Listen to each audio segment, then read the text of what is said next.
All sins surrender. Science surrender.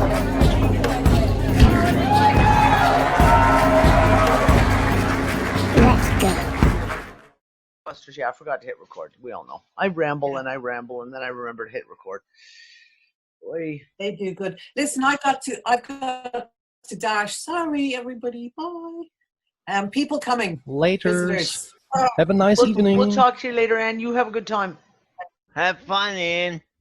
I will. It's so exciting to see people.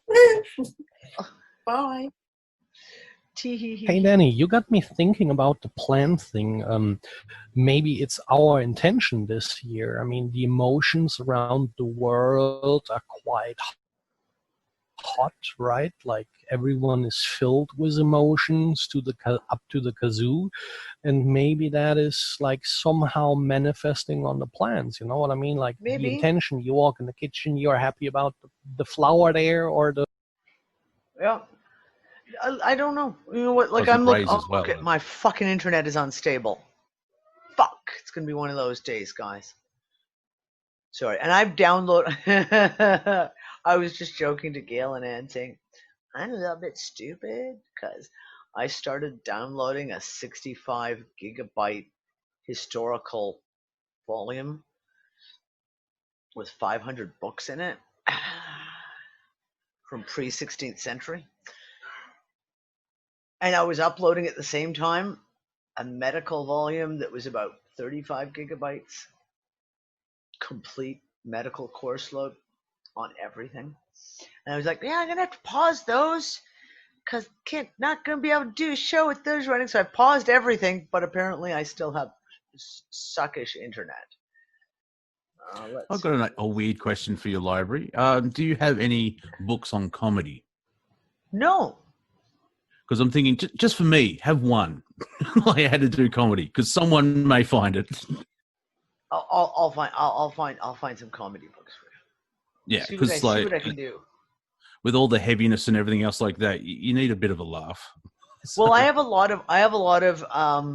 uploaded my fantasy and science fiction library, which is extensive. Like I've got about 3,000 books alone in that.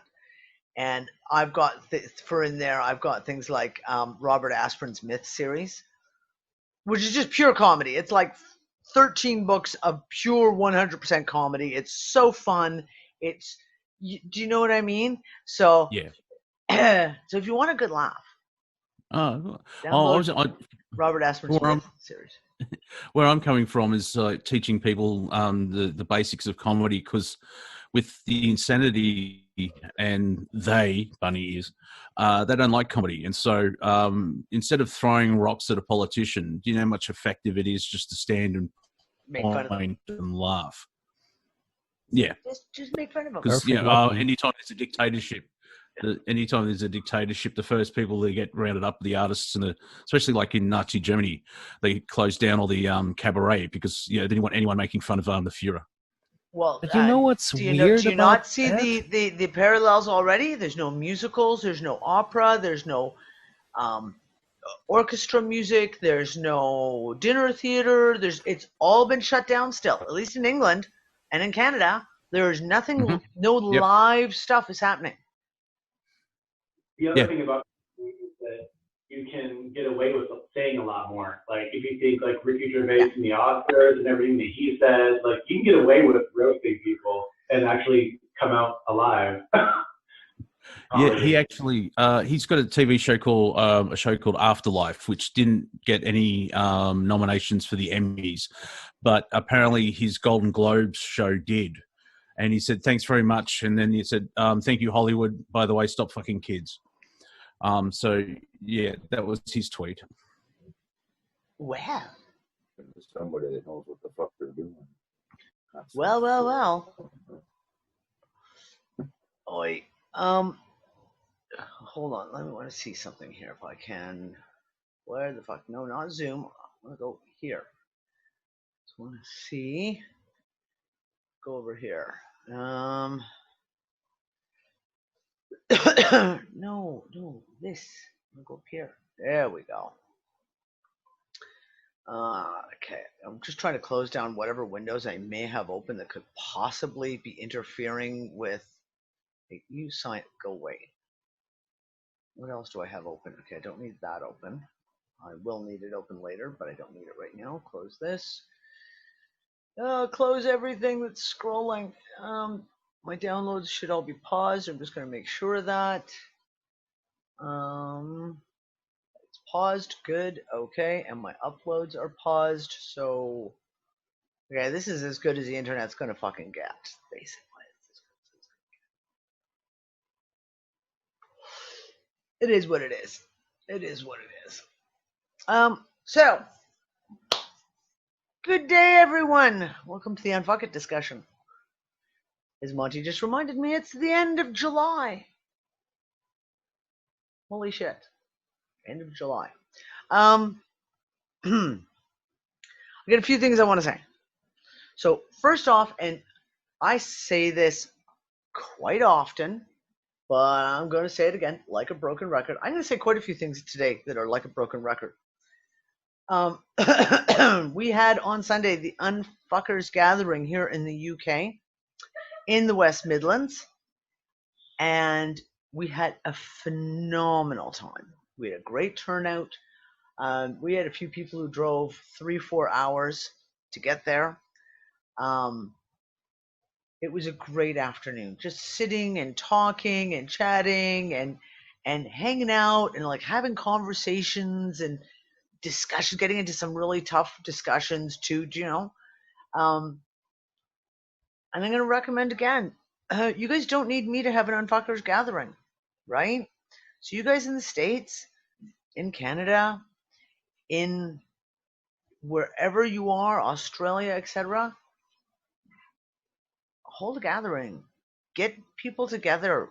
Get together. I'm telling you, everyone, I think I can openly say, speaking for everyone there, everyone left the gathering with a huge smile on their face, with a huge amount of energy, feeling really, really good, feeling happy, because it is such a relief to physically, not just hear how we do this every week, but to physically be with people who are on the same page as you. Even if everyone's not on the same page, it doesn't matter. You're still on the same page.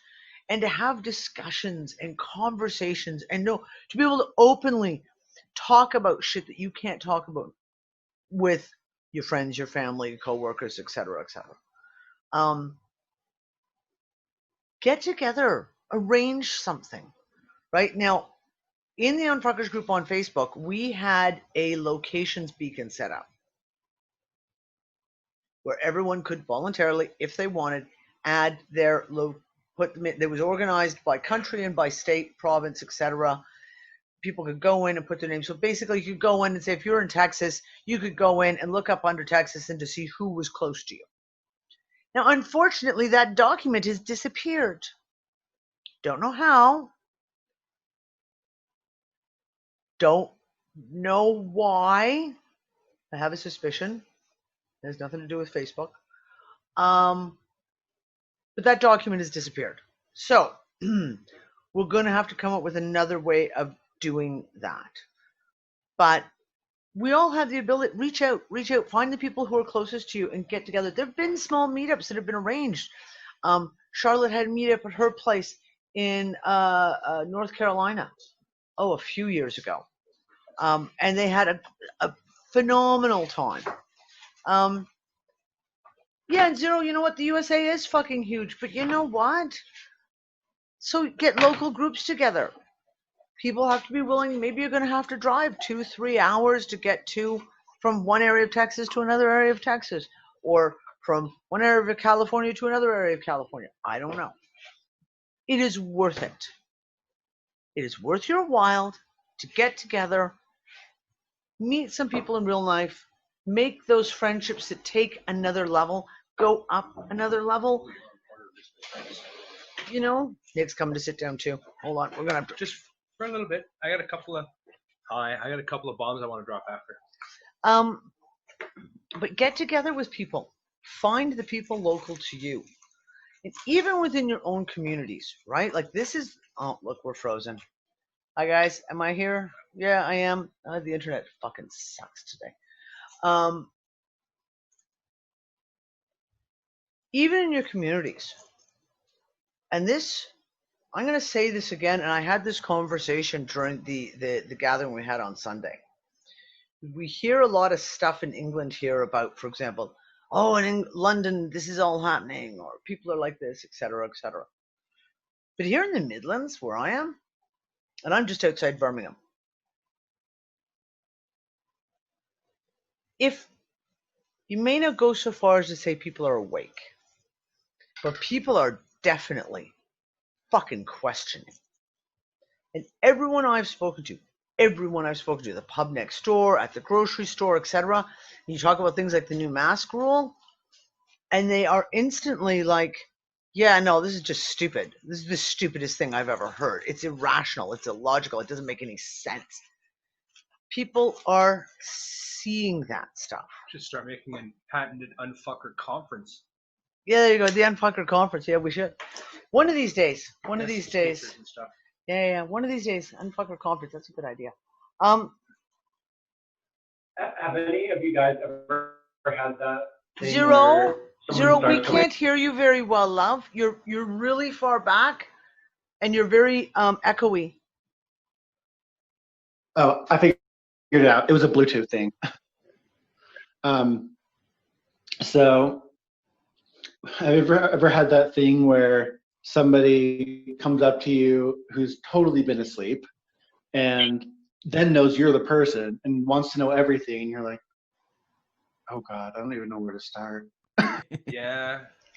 And that was, I think Danny did a show on that a little while ago talking about you got to fucking like really, really help those people. And you got to be like, you know what, for the one that was a conspiracy theorist all these years, now I have to play the other side of that fucking coin because I don't want to make this person absolutely crazy. It's a lot to dump on a person at all at the same time. And for them to absolutely understand how bad shit really is, it would fuck a lot of cherry people pick. up. Yeah, you got to kind of cherry pick shit to give people because you can't dump it all on them at once. So kind of let them go with their whatever's the one piece. Like I said, that movie Out of the Shadows, regardless of whether you agreed with it, didn't agree with it, you liked it, you didn't like it, didn't matter. It was a major wake-up point for a lot of people. And I got contacted by several people who I've known for many, many years, to them I've been the conspiracy theorist, asking me like, is that true? And they have to say, yes, it's 100% true. And then they go, oh my God, right? But that doesn't mean you then dump everything on them. Everything on them. Yeah, because, I mean, I did dump quite a bit because, he was like, well, I don't want to know about that. I'm like, well, just so you know, like, this isn't just a Bill Gates thing. Like, everything is connected to everything else. Exactly. And then after briefly explaining it, he was like, oh, I think I'm beginning to see this. Okay. Yeah. Well, that's why, and that's one of the reasons why I re-uploaded. Sorry, go ahead, love. Oh, just if you turn off your video, your connection will get a little bit better because it's just transmitting just audio. That may help. Fucking internet. We're going to leave it for now. Hopefully it's going to sort itself out. Everyone. Yeah. Yeah, because like when I do other shows on Zoom, if you turn off the video, there's less information going through, so the audio gets stronger. So just wanted to share that. Go ahead. Yeah, thank you. Well, here, I'm going to put it on speaker view for myself for now, and then if I don't have the other video, maybe it won't. That will strengthen it if it's not trying to pull in video. That's why I re-uploaded the Rabbit Hole Starts Here, which is the video that Lisa Harrison and I recorded. Back in July 2016, because it touches on so much stuff, and the article that went with it has massive amounts of other videos, documents, etc. A good jump off point for people to get their feet wet. Do you know what I mean? Like just to kind of get their feet wet. It's going to be interesting. So look out in your community. Have those conversations. Like I said, my opening, I don't come at it from a place of, let me tell you. I always ask people, so what do you think about this? What do you guys think? Now, I've got it kind of easy because I can play the ditzy foreigner. Be like, oh, wow, what's this all about? What do you guys think? And then you can kind of let them talk their way around it. Let them talk their way around it, and then drop a few little pieces here and there, just enough to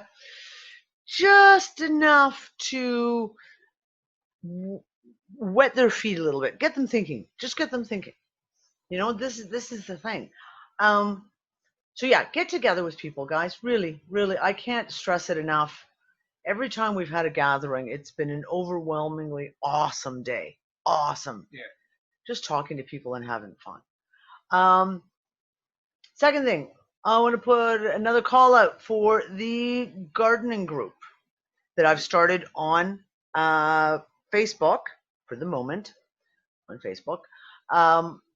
If anyone is interested in looking at, like I said, we're doing a lot of stuff, comparing things like soil, comparing things like what looks like plant damage, fruit damage that could be from the sun, it could be from mineral deficiencies, etc. Soil temperatures. Yeah, this is important. Heat and soil temperatures, trying to basically isolate, because we've got so many things going on in our atmosphere right now, from increased cosmic rays, increased UVB and UVC that's off the charts. So we're seeing a lot of sun damage on things, but we're also dealing with extreme soil nutrient deficiencies. So we've got it, it's a good group. We're sharing pictures, sharing our own stories, what we're doing. What are we doing? What are you feeding your soils? What does this look like? It's, calcium deficiency versus phosphorus deficiency, etc. So it's been really, really enjoyable. Now that group, going on to the next subject, as I am still working on Unfuckers Unite to get it ready to relaunch. The download queen has been fucking going nuts on getting books. The library's a little excessive. But man, the shit that's in there, wow. Yeah, I have, there's over 10,000 books in the Unfuckers library so far. Not Archie Comics. And not RG Comics. Although there's I do have a couple of Batman comics and Deadpool and things like that just randomly appeared from my own shit, my own library that's in there. Isaac Newton's chronology is in there. Oh yeah, all the all the Flamenco stuff, like I said, I'm in the midst of, I dig through the internet and I dig and I dig and I dig until I find those gems. So I've just found someone who has uploaded 5 volumes of works on every subject, from history to geography to philosophy to language to mythology to science, mathematics, all pre-1900, all now in the public works type thing, so anyone can have copies of them. And each volume has over 500 books in it. I'm downloading volume 1. Well, I was until we went live. And it's 61 gigabytes. Now this, and I was scrolling through the list of books that's in there, and there was you have all kinds of your classics about Plato and Aristophanes, but then there's all kinds of amazing shit like language, English to Latin language conversion dictionaries that were written in the 1700s. Now, if you're going to start crawling through old books, having something like that is real handy. So I put a call out, and all you guys out in YouTube land, please feel free. In the library, what books do you want to see? And please don't say grand things like, oh, I want to see books on science or history, because I'll smack you. Be specific. I have over 400 books on history, well over 400 books on history already uploaded in there. Specific. Are there something specific in science that you want books on? If you have, Sir Francis Bacon. yeah, Sir Francis Bacon. I gotta remind me of that. I gotta write that one down. If you have specifics, and if you have copies of books, electronic copies of books that you think might be cool to have in the library, please reach out and contact me and let me know, because I'm always looking for sources. There's some books that you come up to. For example, someone just on my wall today requested Tracy Twyman. Well, I've only been able to find 3 of her ebooks to download. 3 out of all the ones that she's written. I put a call out for Michael Bailey, who wrote a really, really interesting book that I'm finding cross-referenced in a lot of studies on comets and climate change are mentioning this book. Well, I can't find a copy of it for love nor money, but luckily one unfucker saw my plea and he's actually bought me a physical copy and having it sent to me. So yay, I'll have a copy to reference. But some books are really hard to get a hold of. Some researchers, especially the researchers, and I get it, they need to make money, right? Researchers, they want to make some money off of when they've spent, their life's work writing a huge thing on a dissertation on whatever. But if you've got to pay, and some of these papers are 30, 40, 50 bucks a pop, yeah. So yeah, if you have books that you want to add to the library, let me know. I'm always open to books for the library. That is going to be long. I'm really pushing myself to get it ready. I am hoping to have the new Unfuckers Unite website ready to relaunch by the end of next week. I'm really, really pushing myself to have it done. Same thing with the library. One of the biggest, most daunting things besides uploading and downloading when you have massive tomes like this is organizing. It's painstaking because it's like you download a massive pile of books and then I sit there and go one at a time. This one's geography. This one's ancient geography. This one is ancient British history. This one's ancient Roman history. This one is mythology. This one is astrotheology. Like, it's that kind of craziness, right? So, and it'll be a work in process. Even once we get the library launched, it's still going to be you can guarantee I'll be continuously adding books to it. But yeah, that'll be coming up. I've got to fix the membership. Yep, I'll get to the questions. You can email them to me if you want to email me ebooks, or we can do like Dropbox, or one of the easiest ways I've found for cloud passing information back and forth across the cloud is I use a website called mega.nz. And you can get a free account. It's super, super easy. And then all you do is you upload to Mega, and then you generate a link off the book, and you send me the link, and then I just click the link, and then I can just go download it. And it's all, you can encrypt the links if you want, so that basically only people who have the exact link can actually get to it. It's really, really well done. It's an easy site to use, and like I said, it's free. So the best way I've found for transferring small, like if you want to send me a book or things like that, get a mega.nz account. It's also really helpful for uploading large files, because yes, if you're uploading a large file to mega.nz, they have their own uploader program. And if it gets interrupted with internet, it doesn't start from the beginning. So it's a good one. Yep. And that's it. Like I said, it's well done. It's a really good cloud platform. That is what I'm using. I have a pro account that I pay a monthly rate for the storage of the books, so that I have full control on it, and I can. And as it is, I'm already looking, and I may have to upgrade the account already. I hate to say, I may have to upgrade the account already because not from the storage space, but from the amount of uploads, downloads I'm allowed to make. I have, there's 1 terabyte a month. Here, I will show you guys. I will show you what we got so far. No, here we go. So this is it so far. So these are like the basic main files that I already have. And then it goes crazy. So like the books by author has over 5,000 books in it. Because not only does it have it listed by author here, I also have collections where I just have not had time to, so fantasy fiction books, 3-book collection, 4-book collection. I haven't even had time to break them out yet. This is a whole books by series, show, and movie. There are thousands and thousands of books in here. Then there is, oh, see, this is in my way. You move over to here. Here we go. So then we go to, for example, like the history books. because of course, I'm on a major history kick, which really is what got this off. Insane amount, right? Like just a huge amount of everything. And I'm trying to section it off into different subject matter, from ancient Roman Greece, ancient Asia history. Flamenco's got his own file folder. Then it's like I've got like this one, I call it classic thinkers and historians, etc., because I have no other word for it. Everything from Aristotle to Confucius to Ovid to Plato to Pliny, and then just piles and piles and piles of stuff.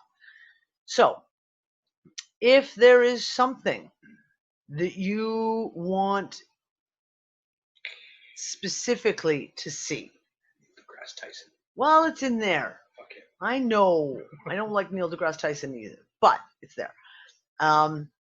Under the religious stuff, I got some real good stuff. I've got just a ton of books.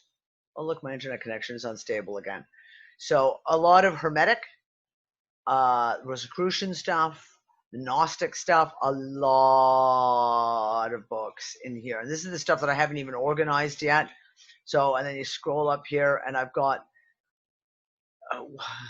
what I could organize. It's crazy. What else? I've got really quite a good collection of esoteric and occult stuff. Farming and gardening, and of course, which is pretty good. I got a lot of permaculture things, but the big one is my prepper collection, because it is extensive. So I've got a whole thing on building. Building what? Building anything you can imagine, from straw bale to teepees to yurts to how to build kilns, how to build your own rocket stoves, how to build anything you could pretty much possibly imagine. So the prepper one has got an extensive amount of stuff in here. Very useful information. Very useful information for everyone. And not just for prepper, but I mean, even having just books on construction and building is a great thing to have anyway, just in case you want to do your own kind of stuff. All kinds of fix-it books and things like that. I have found access to a whole pile of computer stuff, but because I'm not a computer person, I haven't done any of that because I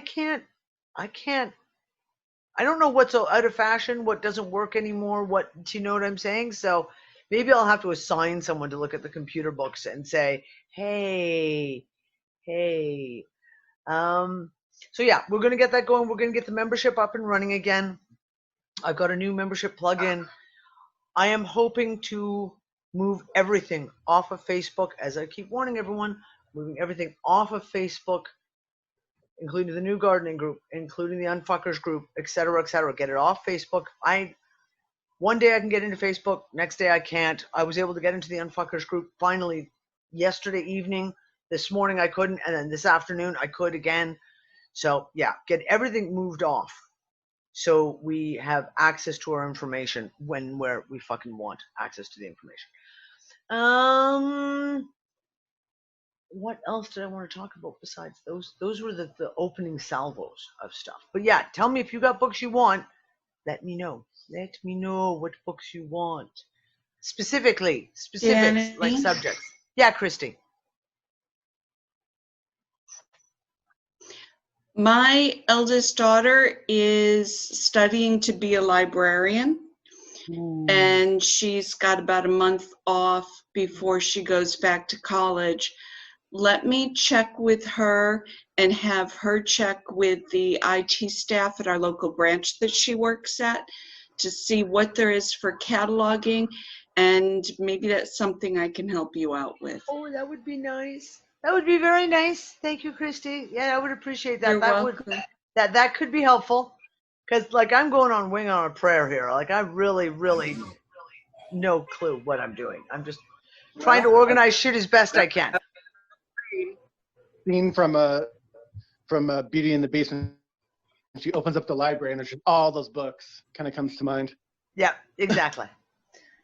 Keep everyone in reading material for as long as they want. And listen, I get it. Like we had someone make a kind of snarky comment in the Unfuckers group, someone I don't know, mind you, about how ebooks are trash and you have to have a proper hard. Yeah, I agree. I would much prefer to have 10,000 books like this because I love reading them. I much prefer to hold it in my hands.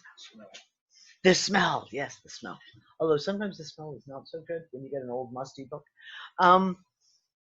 But the reality of it is, who's got the room for 10,000 books? Who's got the ability or the ability it's to also afford? very handy if you move.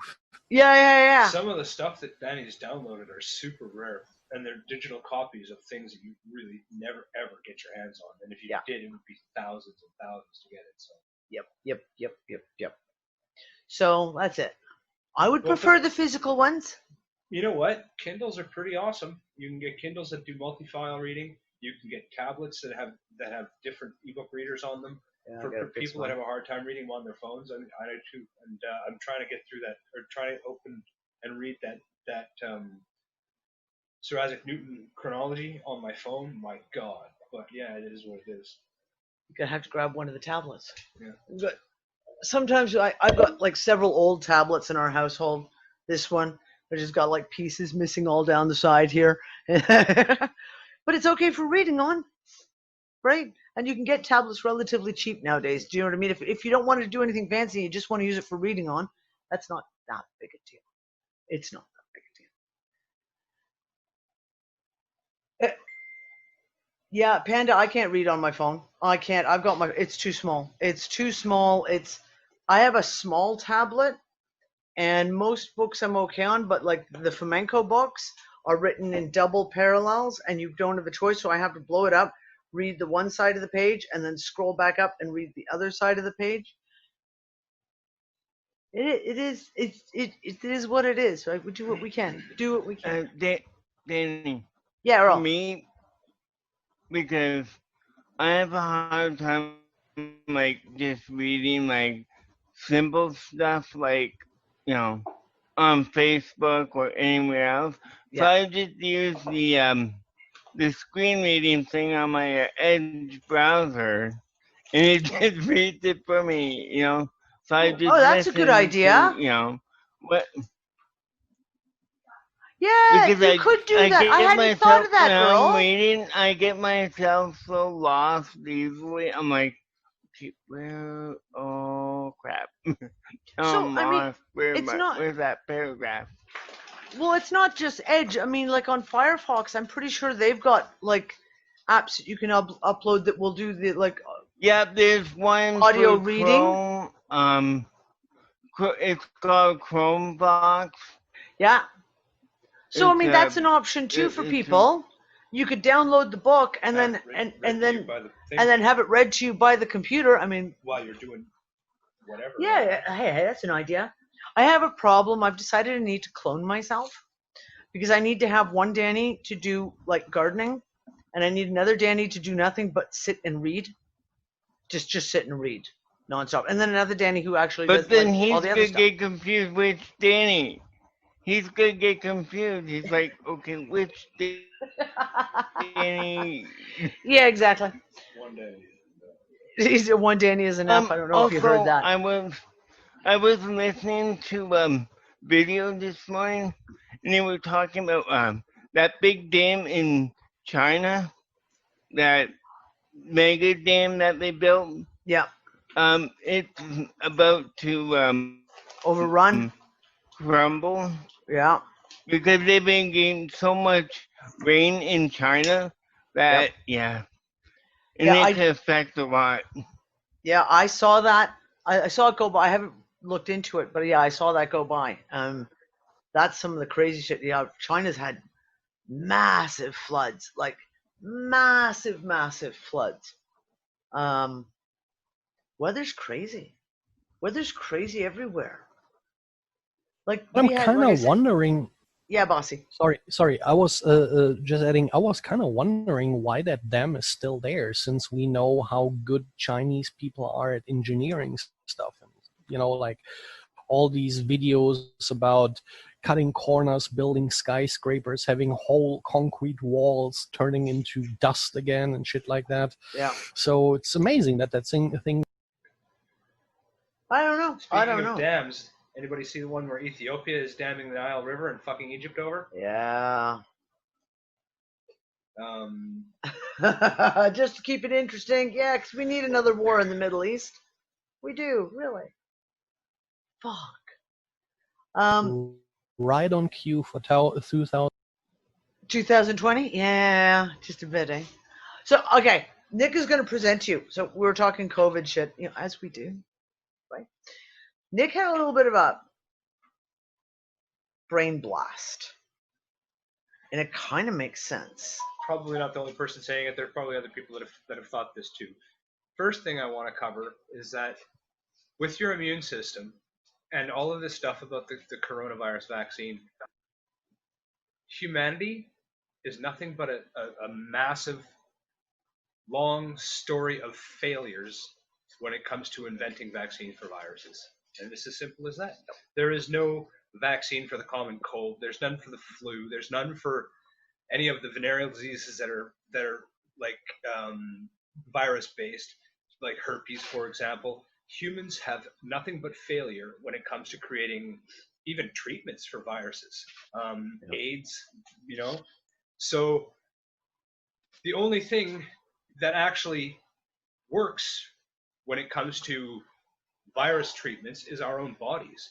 I mean, we create the immunity in our own bodies, and humans haven't been able to create that yet. I mean, if you want to argue for things like bacterial infections and the efficacy of vaccines for that kind of stuff, whatever, but I want to mention that for viruses, your body is the best path to resisting them in the future, to creating antibodies through mother's milk to babies. Your body is the best protection against viruses. Now, back in February of 2019, pretty sure I had COVID-19. I'm pretty sure I had it before it was cool, and I'm pretty sure because I had and I was sick for a week. Man, was I sick!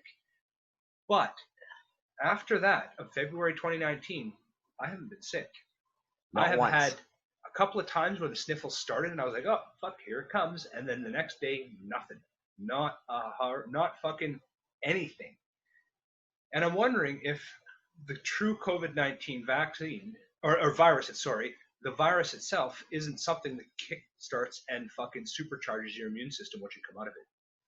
The reason I had that thought is for a few different reasons. First, you've got all these A-listers and prime ministers and presidents that are happily just getting this fucking flu or getting the cold, and getting over it.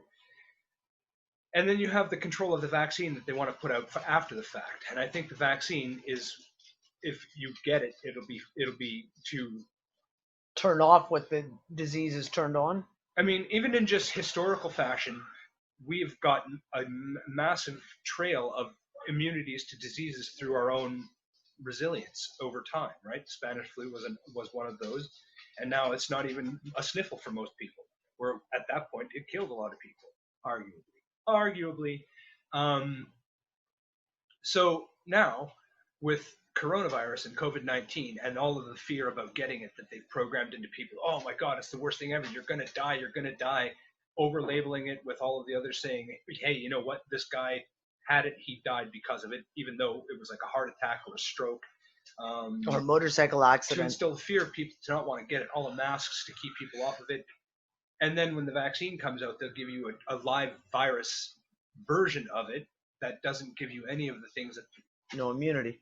Now, a couple other things. There are no studies on people that have really survived it. I haven't read much. Nobody's really mentioning it, talking about the antibodies that their own bloodstream creates, using them for it seems to be one of those things that's just kind of omitted. Well, this is it. When I was in England in January with Anne and Gail and I had my girls, I got really, really sick. Really, really sick. And again, came back and right after that, the COVID stuff happened, and it was like, is that COVID that I had? Did I have COVID-19? I have not been sick since then. A couple of times, like Nick has said, you start to feel a little bit like kind of like in the throat, the glands, you go, oh, fuck, am I getting sick? Fuck. And then you wake up the next morning and it's gone. Nothing. So, I mean, I know a few people, I know a few UnFuckers who have had COVID, right? So I want to ask everyone, I'm going to put this out to YouTube as well. If you've had COVID, right, suspected or diagnosed, whatever, after recovering, have you gotten sick? A cold, a flu, anything. Have you gotten sick? Because I'm finding that he brought it up this morning. I was like, oh, that's an interesting thought. Now, I know I have a few friends who I know were diagnosed with it and were really, really sick. And I'm going to put it to them too and ask them, like, so how's your health been now afterwards? So because here's my thing. What if? I'm going to play the real conspiracy theory. What if? For all the shit that we heard about coming out of Wuhan, right? And there was a lot of crap, like a lot. Conspiracy theories, stuff that we couldn't prove, etc. But one of the things, if we look at some of the pieces, was that they were working on a flu vaccine. Now, in order to create the flu vaccine, you have to create the virus you're going to use it for. You have to create that chimeric virus in order for you to then have a vaccine that would work for it. So let's play what if. What if that virus did escape? And what if they discovered exactly, like, the fact of, like, the people who went through it, who didn't get killed by the fucking ventilators, et cetera, and that bullshit, came out the other side with, like, super strong immune systems. And then there's a scramble. And when you look at some of the shit that's been between the U.S. and China over this, the U.S. and the World Health Organization, like, there's some pieces in there that don't sit right. And we all know that we all don't have the whole story. We know that they keep 99.9% away from us. Okay. But it's interesting. This is just one piece that is very, very interesting. Really, dogs? They've decided they're going to have a wrestle in the middle of the kitchen floor because, you know, we're not paying enough attention to them, apparently. So, yeah, I want to hear. So, there's a few people here who's chimed in. Katie said she hasn't gotten sick since she was sick in February. Yeah, Panda, you guys had, you thought you had COVID in early March and you haven't been sick since then. I don't know. I went through an entire winter. I went through the December, January, February in Malta after that, and I didn't get sick there. Not a sniffle. And I'm prone to bronchitis. I am prone almost every winter. I get a bronchial cough, and it lasts weeks. Did not have it this year. I wasn't feeling well, like maybe like 2-3 months ago.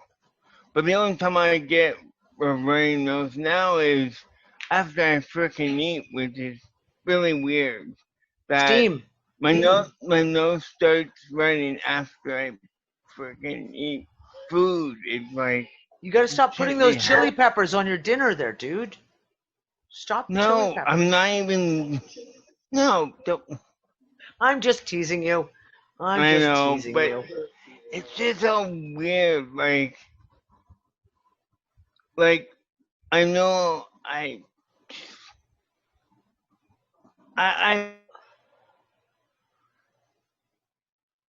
feel that freaking stupid bringing in pain in my ear, but yeah. Yeah, I hear you. It started yesterday. Well, this is it. Like, I mean, and that's one of the things that we go back to. Let's talk about our usual conversation about physical symptoms. The ringing in the ears has been deafening for the last few weeks. Anyone else? I mean, I've talked privately with people and we've discussed it. It has been literally deafening for the last few weeks. And it's just craziness. Crazy. For me, it's like I literally, you go and lay down, you have one of those like famous zap naps when you're just like, I can't remain standing anymore. I got to go lay down. And you know, I close the bedroom door so you've kind of muffled out the external noises to that certain extent, and immediately become aware as soon as you lay down of how loud the tones are. Yeah, Deb, at least the ringing could be a catchy tune, right? Yeah. I don't know if it becomes catchy tunes. I'm going to really be nervous at that point. I want to say, okay, again, I'm going to do my broken record thing. Because we talk about this all the time, but more and more and more, this is really, really becoming important, in my opinion.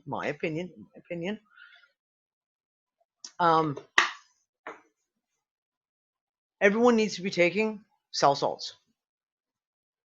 I cannot tell anyone any more strongly than that I really, really believe everyone, especially if you're getting a lot of headaches, if you're getting a lot of the dehydration symptoms, right? I literally now swear by cell salts. And I was in the Unfuckers group on Facebook.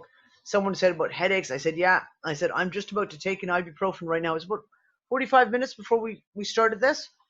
I said, because I've got such a headache in my temples, I'm going to have to take an ibuprofen now before I start the show.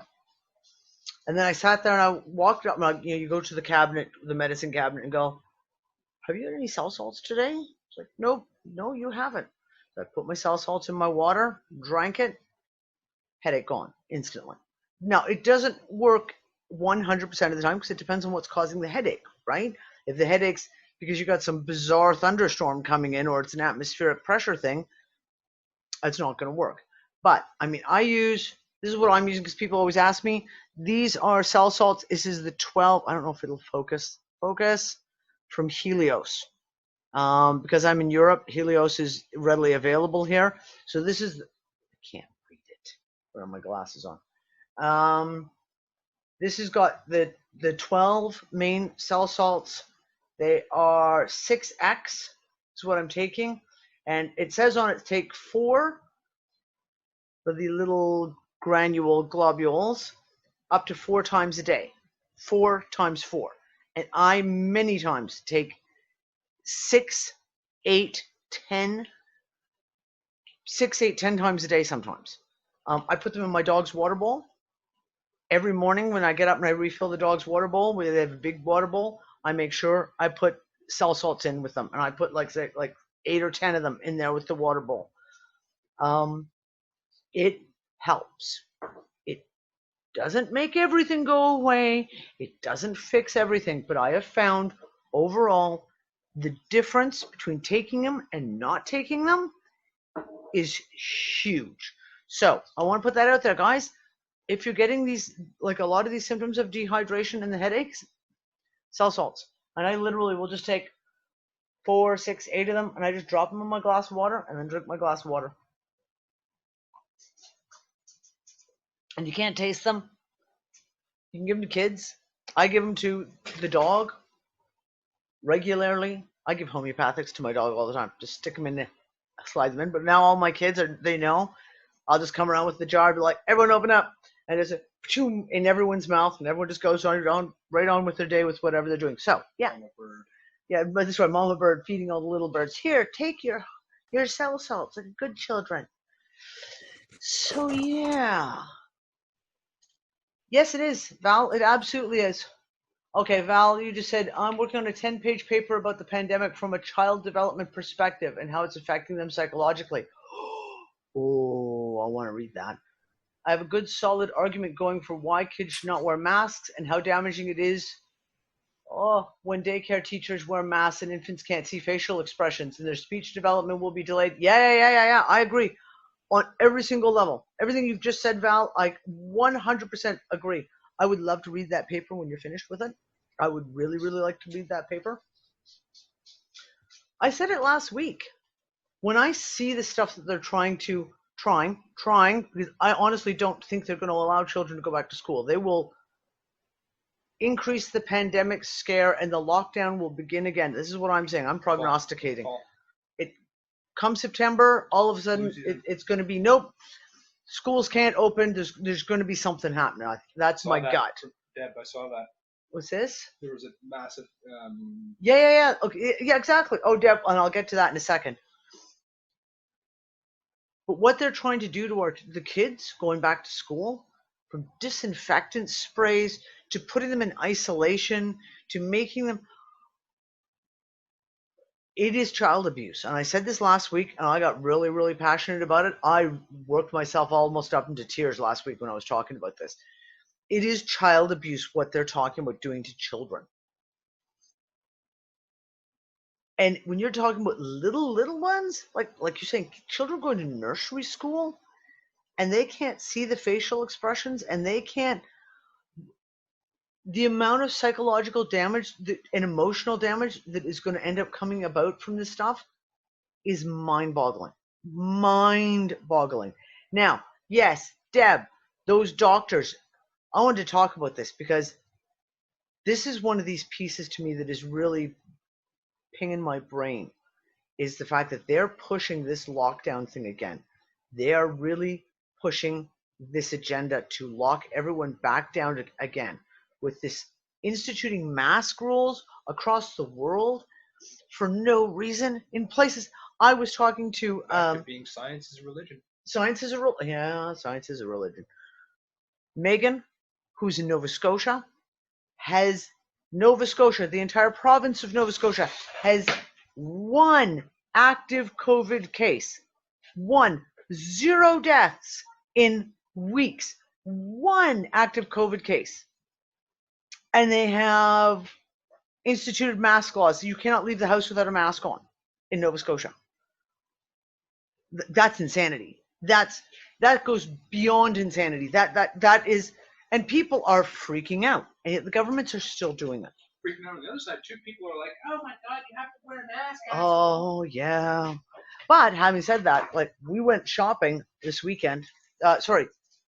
Yesterday. We went grocery shopping yesterday, and there was, I'd say, 10% of the people in the store didn't have masks on, and no one stopped anyone. No one said a thing. No one blinked, whether you went in with your mask on or you didn't go in with a mask on. No one said a word. Not the staff and not the people in the shops either. So that's the game. That's just where I am. I've almost wished people would say something to me, not wearing a mask, just so I can, I don't know. But one thing that... Release the Kraken. Right. But one thing I did notice was that I was at the post office UPS, and everyone had a mask on except for me. And I was just kind of thinking to myself, like, I'm really glad I've gotten to this point where I don't give a shit about, like, blending into the crowd and standing out and all that kind of stuff. And it got me thinking of how that one voice that goes against something can really influence the entire group. Like, you know, we know those studies. Yeah. Listen, I got one of my best friends who I've been friends with. I just put this in the group too. Who I've been best friends with since I was junior high school, like 14. And she has completely bought into the mask thing so much so that she's putting rabid dog posts all over Facebook saying that if you are physically incapable of wearing a mask, then don't leave the house. And, you know, like as in, you know, if you can't wear one, then you shouldn't leave the house anyway. And there's going to be those people. There are going to be those people who are completely so fear programmed now. They're so caught up in the fear loop that they can't break out of it, and they can't see reason. They cannot see reason whatsoever. Danny. Darling. That's what's happening in Victoria because we're in lockdown 2, lock harder. It just makes me laugh. I like saying that. There's been a couple of people, you know, remember the sovereign people about the birth certificate. I have rights, and you know I don't engage with. You know, they're doing that with the masks, and they're filming it, and half the community's jumping on top of them. And there's a famous one called Brighton Karen and all this type of shit. And it's changing everyone because in Victoria, the belief is we wear a mask that will stop the pandemic. And it's like, well, no. And they got to the point, like a friend of mine on Facebook said, like, let's shame and name these people. And I thought, I had a response. However, because of the astrology show you did. Like, I can't remember when it was, but don't start a fight. And like, Don't okay, start fine. a fight. Yeah. However, my thought was like, I so wanted to type underneath. It's like, yeah, well, let's get the government to give out a financial incentive to dob on our friends, and we could all have shirts, and they could be brown, and we could have like that Buddhist symbol on. Or I'll stop there. Yeah, because it's where, you know, I've said to somebody where, like, even if there isn't a conspiracy, they want a new world order, we're still heading the same way. Yeah. And because of well, they're testing more, there's more deaths, but they're all in their elderly, which is yeah, I'm sure we've mentioned it a couple of times. No one's talking about boosting the immune system in the mainstream at all. And the latest one is if you get tested and you're positive, you will have members of the military turn up to your house to make sure that you stay there. And so it's snowballing. Now, it could be just nothing, if that makes sense. It's like, oh, they're being careful. But if you go into conspiracy world, oh, it's a new world order, we're all going to die. It's like, well, it's a bit of and also the premier, the leader of the state, is blaming everyone except himself. So yeah, well, but that's Australian politics in general, isn't it? Yeah. It's a complete shit show, and yeah, it's someone went to you don't have Bunnings, which is sort of like a warehouse full of hardware stuff. Yeah. So whatever shop you have, yeah. And she made a stink about not wearing a mask and tried to get, you know, they brought up the 1948 Human Rights UN Charter or whatever. Yeah. The thing is, like, if you don't want to wear a mask, don't get a stick and poke the bear type thing. Don't go up to a beehive or a wasp and start smacking the hive type thing. You can still live your life and not wear a mask. Or wear it for an hour. And on the flip side of that is people complaining that they can't breathe properly because, yeah, I'm getting lightheaded. It's like you're wearing a mask 8 hours a day, which don't work. That's my Victorian report. And that's Monty's rant for the moment. One thing you can't be denied either way is whether they buy into the conspiracy or not. One thing that you can't deny is the fear pandemic. Like, I've been deep diving into the Salem witch trials, and that was just an example of how fear got out of control. Exactly. And the parallels are frightening as I'm like deep diving into it. I'm like, oh my gosh, this is what's happening now. Zero and Monty, you guys are spot on. Especially think about this, Zero. What does fear do? It closes your mind, right? It pushes you either into fight or flight mode. Yep. So you can't think. Also, then again, Monty, you're absolutely spot on with boosting the immune system. I mean, what the fuck? I mean, I have a bottle of vitamin C, zinc, selene, and vitamin D pills for less than $4 from a discounter here, a supermarket. So what is the problem with that? They still have a huge stock. They didn't run out at the beginning of the pandemic and whatever. Yep. They still have a huge stock. Where's the problem? It makes more sense than wearing masks that you actually wear when you're operating on a person in a fucking OR, right? Yep. So there it makes sense. So you don't put germs into open wounds. But we don't have open wounds, right? Yeah, exactly. Supposedly last week, we had the first case I've ever heard of anyone, worker at Walmart, like, supposedly they had like 5 cases of COVID from workers at a Walmart here. I'm like, how do they isolate that? Give me a fucking break. Yeah, so it's weird. Going back to what I started to say though. When this all started, we had stuff coming out in videos, obviously, mostly, because God knows the mainstream news wouldn't touch it.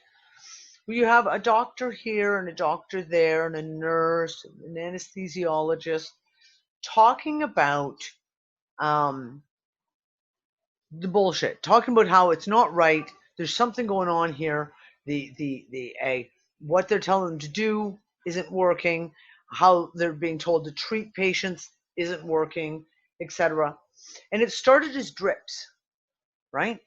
It started as little drops, just one here or there. And as we've gone month to month into this, the drops have gotten closer and closer together to the point it was a stream. By the time we got to June, there was like a continuous stream. Now, and going back to what Deb was talking about, the video that was done of all the doctors speaking out, and it's been shut, like locked out. Like Vimeo's axed the video, Facebook, YouTube, you name it. They're all doing everything they can to stop that video from going out. Now it's a flood. There's a flood of medical professionals who are speaking out, and they just, regardless of what their absolute opinion is, their piece that they're seeing that is not right, whether it's questioning the mask stuff and explaining what masks are actually for and how they work, to right down to the COVID virus itself. It is a flood right now of people who know, medical people, science, doctors, nurses, like I said, who know and should be the voice of reason, should be able to speak their piece, right? And speak them not as like someone who's got internet learning, but here's a professional, a medical professional telling you this is what it is or what it isn't in a lot of cases. And yet they're still pushing, they're still pushing this continuous narrative. They're still pushing it so fucking hard. It's again, I've been saying this all week. There's something coming. There's Danny, could that be something coming. Danny, could that be the famous face-saving moment? You know, they know they're wrong. Everyone knows they're wrong. When they would come out and say, we did a lot of mistakes, we didn't want you to know because we would lose your face. You know what I mean? No, that's not it. That's because you know what? No, I disagree, Bossy, because if you're trying to save face, you're going to distract the public from the bullshit you did to them, not make it worse. Like right now, they're making asses of themselves to the point, like I said, that the average person on the streets is now not woke people. These are the muggles. The muggles on the streets are going, that doesn't make sense. That's it. What have you been smoking? Like literally, there was a couple of people at the pub who were like, yeah, our prime minister smokes crack. He has to, because only someone who smokes crack would be that stupid.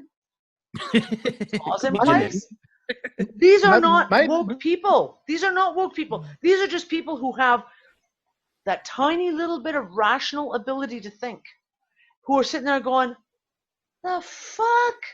That doesn't make sense, because it doesn't make sense.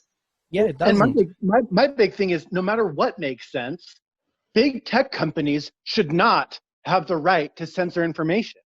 Like is the equivalent of book burning. It's not even, that's a given, Zero. That's a given. I mean, keep in mind, guys, a lot of these people in these power structures are actually full-blown psychopaths. I mean, you could put them in an MRI or or one of these scanning machines, and you could literally show it that they don't have the emotional centers that other people have. I mean, think about this. For us, it is logic, but these people aren't logical, right? They got away with so much bullshit over the years and whatnot. Well, this is the one thing, though. This is the one thing I want to point out. Wait. Just to let you guys know, today they are going to be speaking in front of Congress. And they have lied to Congress before and said, no, we don't shadow ban. We don't do all this taking down of stuff. And there is that social media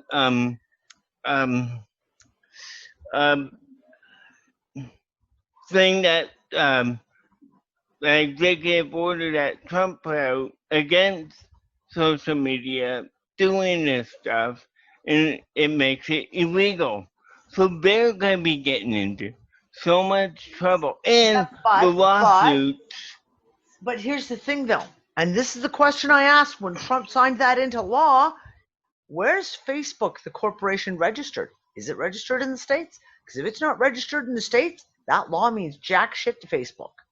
Where's Twitter registered? Are they registered in Puerto Rico, the Isle of Man, fucking Malta? Where is the company registered? Big question. I've never seen, everyone assumes that Facebook is American but where is the company actually registered and working out of? Yeah, because I think Apple is in Ireland because of the tax breaks. Exactly. And very quickly, the Congress, I wouldn't really put any stock in them, because if you've seen the Attorney General Barr try and say a sentence in front of them, it's I all watched Democrats. it yesterday. Yeah, that if you want to see some comedy, watch that, because he's so. I have no idea who he really is and what type of person he is, but he's so calm and he's just trying to talk. He's not getting flustered, but everyone asking a question doesn't like the answer, so they're reclaiming my time and they're shutting down constantly. It's a Monty Python sketch. Here's the thing to remember, because, and I was there for a long fucking time, that it's very easy to point a finger at Congress, at Parliament, at pick your government agency of your country, and all those politicians, and be like, oh, you're all evil, you're all fucking evil. Easy to do that. We need to remember, though, that I'll guarantee there's a good portion of them don't know jack shit. They know what they're told, i.e., for example, they may be crooked with their hands fucking out for money from lobbyists, i.e., from the pharmaceutical industry, and the pharmaceutical industry is paying them some good money, right? So therefore, when it comes to vaccines, they say, no, because the lobbyist has told me that vaccines are totally safe. And they believe it because they've been programmed to believe that shit. Just like every other person on the planet, a lot of these, and I'm not talking about your Clintons and your Obamas and your Bushes and your Blairs and your Camerons. I'm not talking those. I'm talking your regular run-of-the-mill politicians. The vast majority of them know jack shit. When that one, and I can't remember who it was some guy from the House of Lords, his name, and someone from England here would remember his name because apparently he's done it quite a few times, stood up in the House of Lords and went into the House of Commons and gave a speech to the MPs in England saying, where does money come from? Do you know where money comes from? They didn't know. Not a fucking clue. Not one clue. They were just like, because it's not in their realm. It's not, and they don't. So before we put the blame and say things like they're all a bunch of crooked fucking thieves, most of them are thieves, we know this, but most of them actually know jack fucking shit. Jack shit. And they get told what to think, they get told what to do, and they just follow along because that's what they've been told they have to do. If you want a good example of that, is AOC. Oh, don't even. No, I'm not going there. You can't. Moving on. Sorry to interrupt. Go ahead. You can't make me. This is one of the reasons why, like in Canada, way back when I was really politically active in Canada 10 years ago, I used to really, really speak out and say to people, go to your local member of parliament. Don't go and rant. Don't go in there like a crazy conspiracy theorist. Go in with whatever your issue is. Whether it's fluoride in the water, whether it's like fucking pick whatever it is is your thing. Go in with the full documentation and arrange a time to sit down with them and show them the information. I know someone in Toronto who sat down with her member of parliament and said, I have serious concerns, and as a businesswoman, I want a half an hour of your time. And she managed to get in and book a half-hour time and sat down and did the fluoride thing with this member of parliament. Member of parliament No fucking clue. No fucking clue. And that member of parliament ended up turning around and voting against the bill about fluoride that was going through at that moment in time. This was probably about 12, 13 years ago. And really speaking out against it because she took on what this person told her and went, holy shit, I'm going to research this. Now, that's not going to be every member of parliament or every congressman or every mayor. But if you can get a couple of them, don't assume, never assume, unless their last name is Clinton, never assume that they're just a sociopath and they're like fucking Borg and they just want to fuck children and that's it. Go in, see what you can do. Yes, a lot of them are under the pay and they're getting paid out lots of money, et cetera, et cetera. But there's a lot of them out there who are doing what they do because they don't know any fucking better. Don't know any fucking better. And you know what? That's where it's our responsibility is the people who do know to try and share the information with them. And if you can get in on a face-to-face with them, that's when you can see it. That's when you can see it, whether they know the topic they're talking on or not. A lot of times, they have no clue. They've just been told, yeah, we have to put a larger amount of fluoride in the water. We're going to pass this law through, and that's it. And they go, oh, okay, that sounds like a good idea because fluoride, it protects children's teeth. Yes, we'll do it. With not a single drop of research done, they make that decision. So, right? Yeah, Clinton is a species unto herself. Yeah. Yeah, I don't know. She's had 50, both the Clintons have had 56 people close to them or friends have been killed or have committed suicide. I don't know anyone else in history that's had 56 people die mysteriously. Caligula. Well, yeah, he some of the Borgias. But they're on that level, like literally, like that's what the level the Clintons are at. Yeah. We're at the level now, like they've gone from now they're up there with the Caligulas and the Borgias now, like they seriously jumped up. I like Robin Williams' sort of responses, like Caligula to the Clintons. Geez, calm down, just pull back a bit, mate. Yeah. Even it's funny. So Danny, I think what you say about talking to your representatives is a really good idea. And I hate to give advice that I haven't taken, but I keep on getting this piece of advice is that, dude, you need to make some phone calls. Like, contact your local representatives. Actually pick up the damn phone. Look up on the damn internet what their number is. Like, contact your governor.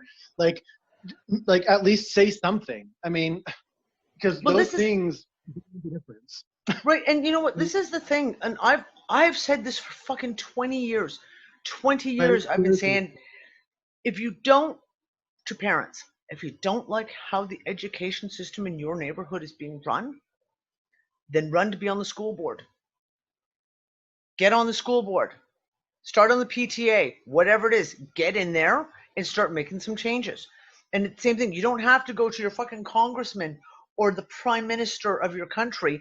You can literally start with, if you don't like what the plans are coming forward with the school come September, then start contacting all the PTA members. Start contacting whoever is in charge of your school board. Start contacting these people and go in rationally. Go in rationally with pieces of paper like what Val's writing. I have some serious concerns because of this. Here's the studies. Here's the scientific studies. Look, here's the research. Do. Put it in front of them. Now, you're not going to make a difference with every single one of them. You're not. There's just as many bots in those positions of power, perceived power, as there are in the general public. But maybe you can get through to someone. Maybe you can get through to someone who actually says, oh shit, I didn't know that. Well, I'm going to have to relook at this information then. But you'll never know until you actually contact them. And I guess I just want to speak to the tendency of like, oh, well, I don't want to like, oh, well, calling them like that's serious, or that's like I got to be way prepared, or da. And for some reason, there's this intimidation factor. Of course there is. We're trained into that. Yeah. Yeah, we're So- absolutely trained into that. Absolutely. That's what I'm saying. I- So start little. Hmm. Start with the principal of your school.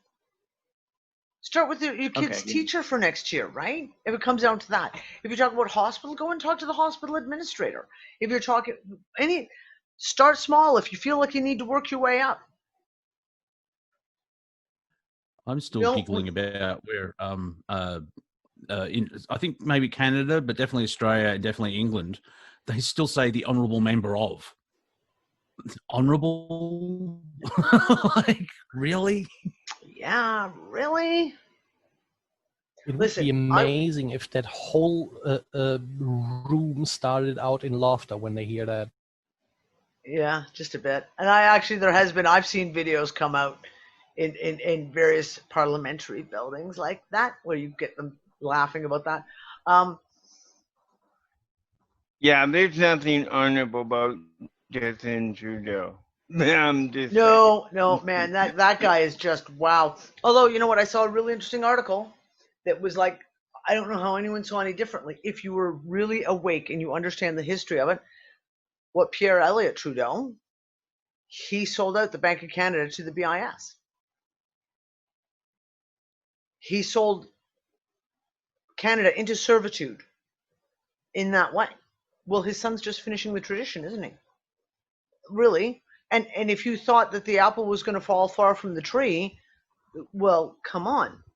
So he's not even Trudeau anyway. So yeah, it's more Castro. If you've seen photos of young Castro, the little Castro boy, yes. Yeah, and you know Cuba's done well. Yeah, so. Hey, listen, you know what? I had this conversation. I think I had this conversation with Anne actually, and a couple of weeks ago. If I was in Canada or the States, well, I guess in the States you can't really do that, but if I was in Canada and I got seriously sick with something, get your ass down to fucking Cuba.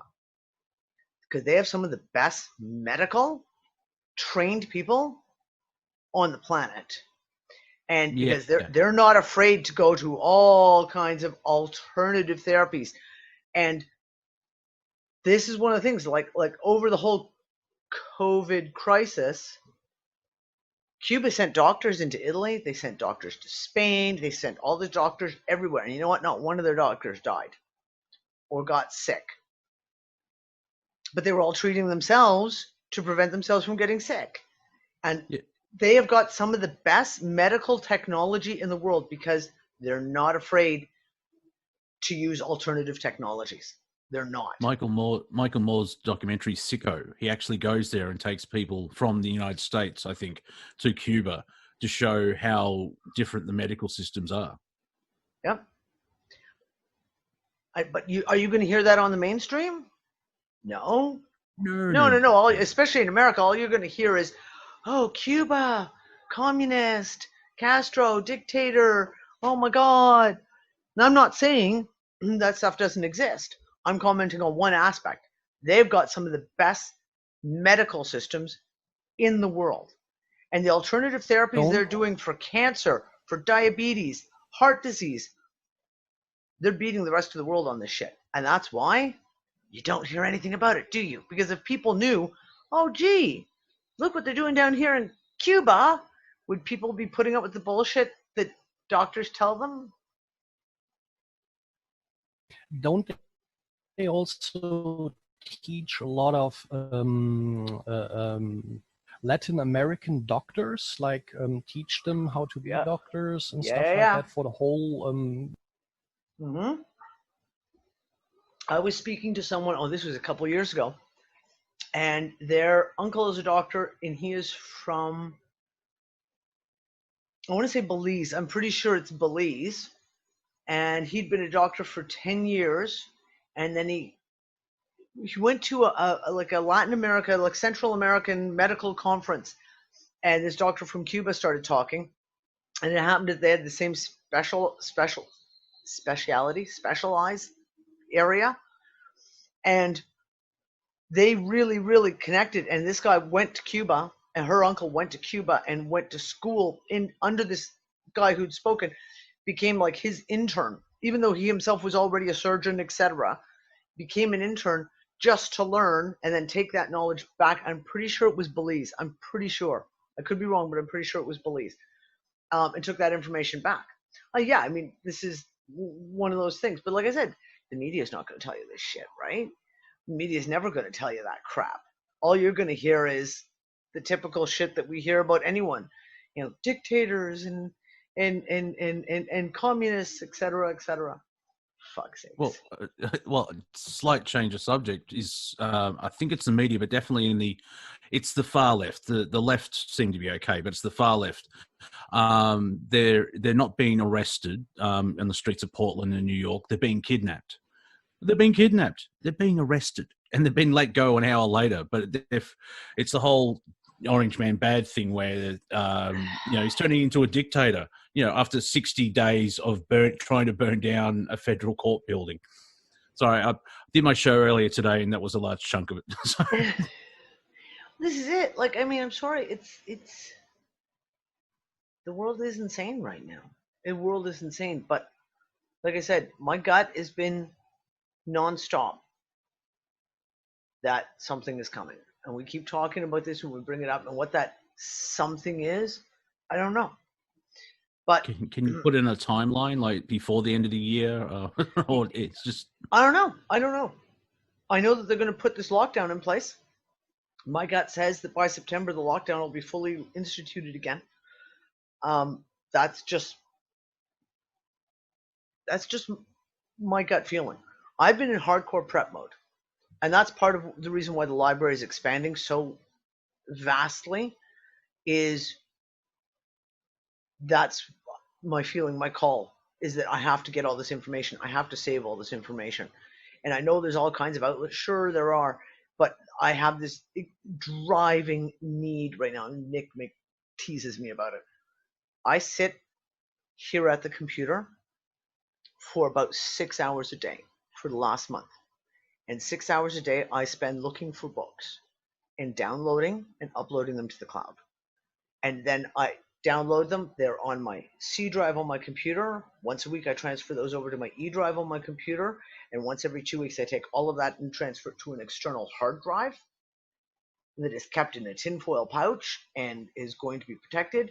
And I just had a couple of orders come in for Gaia's Garden, so I have a little bit of money right now. I'm going to be ordering another external drive, another 2 terabyte external drive, where I'm going to take everything and it's going to be put on there and it's going to be put away as safe keeping. And I'm not telling anyone that that's what you got to do, blah, blah, blah. That's my drive. And I'm in hardcore prepper mode right now, from making sure the fridge is always stocked, the dry goods are stocked, that I have the ability to make energy, to make water, to make heat, to cook food to cook. Huge. And Anne and Gail and I have been talking nonstop, because Katie was talking about in the chat here, saying about buying a piece of property. I'm hugely in that mode. We need a farmstead. We need a farmstead fucking now. And we need to be setting in and putting in stores and stores and storage of foods. And said to Nick, for Christmas this year, I don't want a present. I want a greenhouse. I want him to hook it up with grow lights and solar panels and wind panels, all hooked up to it, so that it is off grid. We can heat it if we need to, so that I have the ability to grow all year round. Again, that's just me. But when I'm looking at all the shit that's going on, and when I'm looking at all the research that I'm doing right now about the comet stuff, the climate change stuff, the historical records of climate change, that's just me. And that's not fear. And that's the other thing I want to put out there. Someone was talking about being afraid. It's not about being afraid. It's not about being afraid. It's about being prepared and having the knowledge and knowing that you're prepared. Now, prepared doesn't mean you have to be insane like me and do this kind of crazy shit that I do. Prepared can be the little things that you can do for yourself, for your family, The little thing, you do what you can do with what you've got on hand, right? But when you are mentally prepared, for example, if you are mentally prepared for the fact that there's a chance that the whole world is going to end up going into lockdown again sometime in the next couple of months, you think clearer, you're already there. So it's not going to shock you. You're not going to be afraid of it. You're going to be like, yep, got my shit. I've got, extra rice, and I've got extra dog food on hand, and I've got yeah, Gorf in Canada, everyone in Canada, go out and stock up on flour. And actually, I'm going to say in North America, stock up on flour. Do it right now. You want to get as much flour into storage as you can. There was 2 major articles that came out in the last month that the wheat fields are fucked in Canada, and Canada is the major wheat bowl and flour provider for a lot of different places around the world. I've seen this happen before. I used to have a really good friend who was a wheat farmer in Manitoba. And she gave me the heads up back in, this would have been in 2007, 2008. And she gave me the heads up and said, all the wheat fields are in a bad shape. Go put in stores of flour. And I went out that weekend and I bought 2 10-kilo bags of flour. Put them into storage, wrapped them in plastic bags, to try and seal them up as tight as I could. And needless to say, the price of flour 3-4 weeks later went from, you could buy a 10-kilo bag of flour for about $7.50, $8, jumped to $16 overnight. And then it slowly over a few years started to come down a little bit, but it's never come down to pre-prices. So that's why I've said, I put up major warnings to everyone in Canada and the States. Buy flour. If you're a baker, buy flour now, because you're going to see the price of flour is going to skyrocket if these reports of the floods are as extreme as they could be. I mean, also it would make a lot of sense since there are in America a lot of companies or like meat producing companies shut down. We in Germany have the same, like one huge factory is shut down that made or cut meat, like these butchering houses. And then there was also a farm that shut down that only grew vegetables and stuff like that, which is weird actually. You could imagine that was the...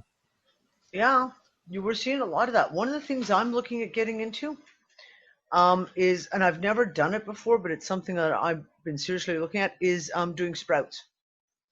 For like instant nutrition, etc., is start doing sprouting trays. It's stupid easy. If you've got a kitchen windowsill or a windowsill that you can do the sprouting trays on, that's pretty much all you need. Hell, you can even buy, if you got the money, you can buy a whole kit from IKEA just for doing sprouts.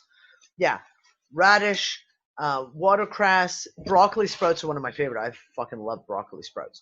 But I'm looking at seriously doing that and putting in some sprouting seed to put it, at the very least, to put into storage to have. Because you know what? Hey, why not? If you've got it and you don't need it, great. If you need it and you don't got it, not so great. So yeah, that's just me giving you my gut feeling. My gut feeling has been on this for a while, and I'm telling you, I'm looking for a farmstead, something in the next year that we can move out to.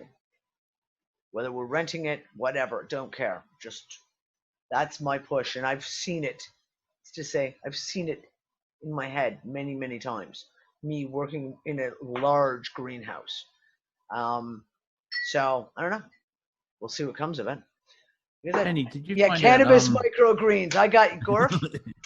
Okay, hold on. Before we go any further, Gorf, and this is a call out to anyone else. Anyone else having problems sprouting those microgreens that I just mentioned? Because I've had getting multiple reports of people having problems. I've had problems. I know people around me who've had problems. I know people in Malta who've had problems, and Australia who've had problems sprouting and germinating. So I'm wondering, like I said, we've had in the gardening group, we've had multiple discussions on the fact of people who've had their who've had gardens for years and are growing in the same place for years. So they've got a really good basis. They know what grows really well in their area. I've all of a sudden had huge problems with certain things like basil.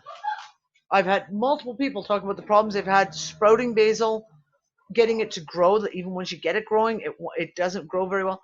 Chives, peppers, spinach. That was another one that came up in the spring. A lot of people had problems; they couldn't get their spinach to sprout.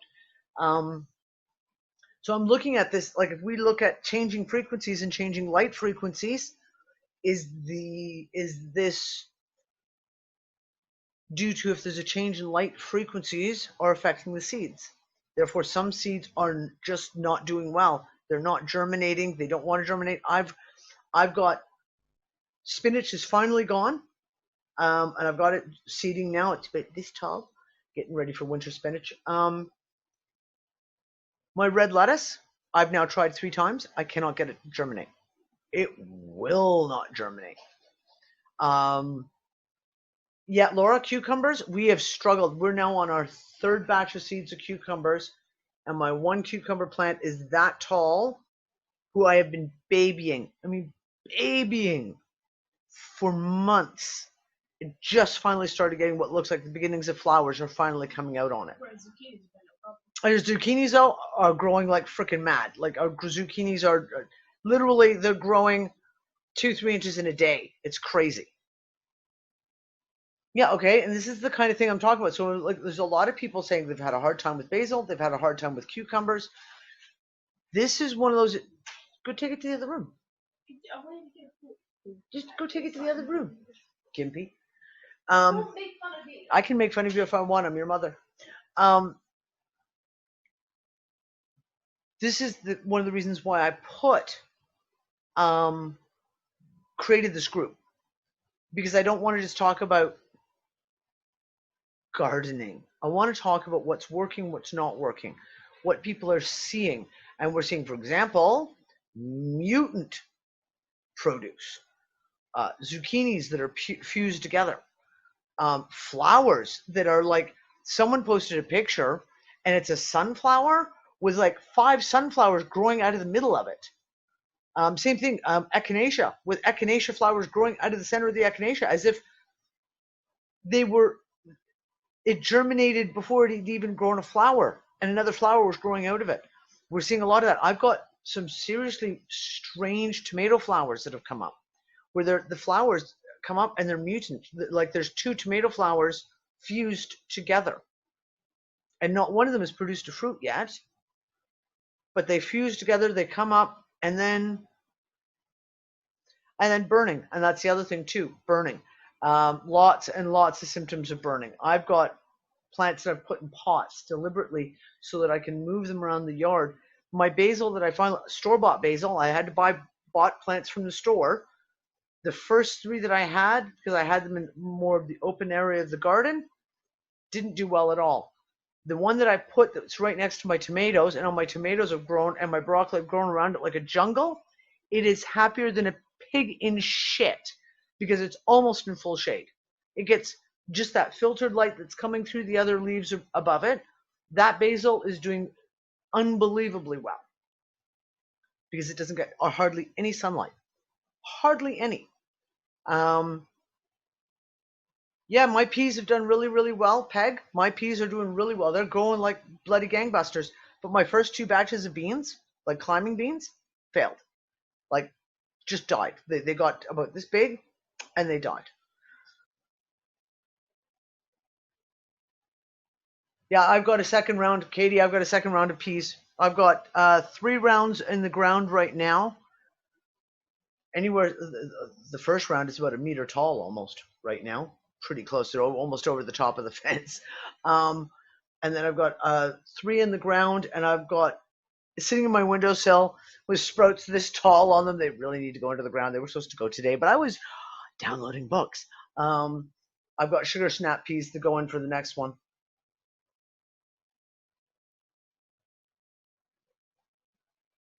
Really? Oh, Katie, that's cool. Sprouted within 48 hours. Yeah, this is what I'm saying. Like I said, like my nasturtiums are mutant. My calendula they've grown into hedges. And I've grown calendula on and off for years.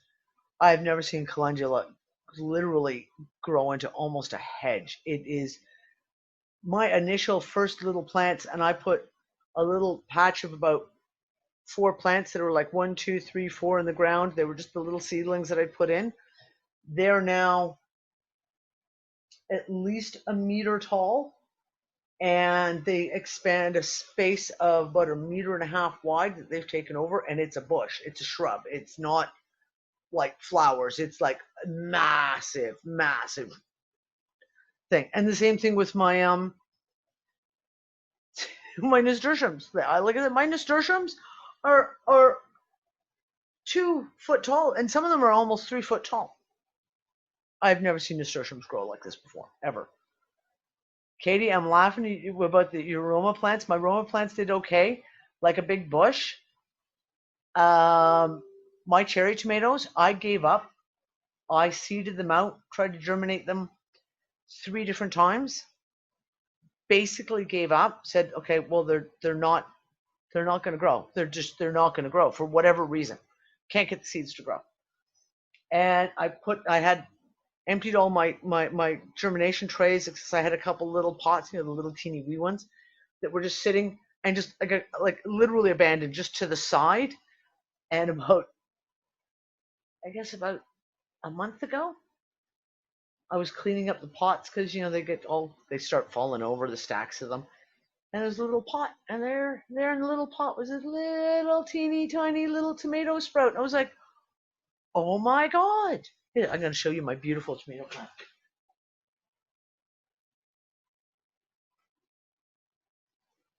That's how big he was a month ago. He was just this big. And I look at him. He's so pretty. And he sits in my kitchen window, and he's my baby. I'm not taking him outside. He's just going to stay in the kitchen window, and we'll just grow him all year round in the house. So, I don't know. I baby my plants. All the winter squash that I planted never came up, but the one that volunteered out of the compost bin for the yard, it is insane. And instead of having your normal 3-4 good size squash on it, it's got 10. Cannot explain it. No, and that's what I'm saying. Like, that's what I'm looking at. Like, are the light? Okay, so we know nutritional deficiencies of the soil is something that's really important because we know our soil is really nutrient deficient, and it's being pummeled with all kinds of shit from the atmosphere, like heavy metals, like aluminum, and all that fucking shit. But when people have been growing year after year after year, and they know their soil, and then this year there's a sudden change. Shit they've always grown is suddenly not growing. And someone here in England was saying she has like a big patch of chives, because I was saying I couldn't get chives to take. My chives are still living, but they're all this tall. 3 months. They're still only this tall, and they still look like little tiny thin blades of grass. That's it. And she was saying she has had a massive patch of chives in her yard for 10 years, and this year it just died. It never came up. It was just gone. As if it was just gone. So this is the thing, like, I don't know. Could it be the spikes in the magnetic sphere, like the Schumann resonance? We've been seeing that all year, where it seems to be like birth pains all ramping up. I'm just trying to think. But that's what I'm saying about frequency, right? Because I take all that into consideration when we say frequency is a mass word, whether we're talking light frequencies coming in, we're talking earth frequencies, all of these frequencies. If there's certain shifts, certain things just aren't growing. I don't know.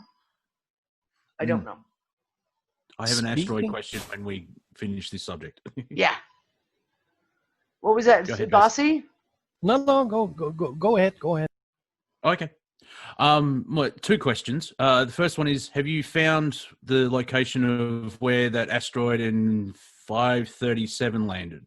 No, it didn't land. It seems that the studies that I'm finding, that was why I was putting out the big call for that book by Michael Bailey, who's the dendrochronologist. It exploded in the atmosphere over top of. It never landed. To the best, I've never seen any evidence that like it was like a meteor impacted the ground in a specific area. The reports, so ancient Welsh reports and Scottish reports that I've seen talk about an explosion in the sky. Okay. So I don't know that it actually hit the ground. It was more like it exploded. Yes, and Marseille, that's it. And Tunguska is the same thing. The explosion of Tunguska wiped out all those trees, but it wasn't necessarily that it hit the ground because debris was never really found. It was just that the explosion was that astronomically massive that it just blew the trees in Tunguska over. With Tunguska, I don't think it was probably just rock, but the one that we're talking about, that could have been just mainly ice because the water came from somewhere. So just trying to logic it out. That's why I'm researching like crazy, and like I go through bits and fits and starts of what I'm pulling up, and I get sidetracked. So I'll find a really good book that I'm downloading, and I'll have to go start, and then I have to stop myself and be like, no, go back to what you're doing. This is the thing, like there's so many different variables, but one of my things is the more I'm reading the chronology stuff, and not just Fomenko, right? Because he has his own narrative. He is very, very tied. It's very obvious that he is very tied to his specific narrative. But when you gather up all these pieces, we've talked about resets for years, right? It looks like every 500-600 years or so, there is something that happens, whether it's this crossing this area of space that's full of a debris field, whether it's solar events because of, we're grand solar minimums, whatever. But we have enough proof of it now from the ice ages and mini ice ages that have happened. These mini ice ages that have happened. And the more I crawl through, the more information I find on this. Like I said, it blows my mind that the mainstream academics, and of course the media, none of this information is included. It's never updated in what they're teaching to talk about this kind of shit because it doesn't fit with their narrative, right? Of global warming and climate change, CO2 man-made. Therefore, it's not being taught. And yet the evidence is everywhere. It's everywhere. Like there's so many studies that look at it from a historical point of view, from a scientific point of view. I saw 2 papers that were talking about mathematics. I fucking couldn't even follow these papers. The mathematics was so heavy. Analyzing all these information about temperatures and charts, et cetera, that it is obvious that these mini ice ages keep happening and regularly. Like not like once every 25,000 years, like once every 500 years, once every 600 years, these keep happening. Now, regardless of... Sorry, go ahead. You see that picture I uploaded, and it had those Greenland has a chart of all the mini ice ages, and this guy overlaid it over the Chinese history because they've been recording their history for thousands of years, and every time their dynasty changes, yes, that was a brilliant chart. And they say oh, it's the mandate of heaven. So when the dynasty needs to change, there will be floods and earthquakes and unrest and famine and disease. And then other people are saying, well, that comes first, and then they dissolve the dynasty, not like the chicken or the egg. People go into uproar. Yeah, it's the solar minimums. Yep. Yep. Well, sort of, Well, and it's not just the solar minimums. This is what I'm saying. It's all tied together.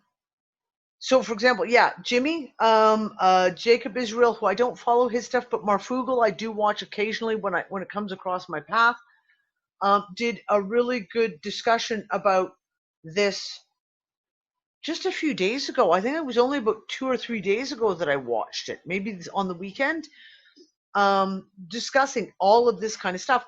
And the problem is like I said, everyone has this narrative. So you have certain people like, for example, Diamond from Oppenheimer Ranch, who talks about the pole shifts, etc. And you have other people who talk about pole shift from there, and you have other people who talk about Nibiru, and then you have other people who talk about grand solar minimums, and other people who talk about we're crossing this asteroid field, the high density asteroid field, and other people are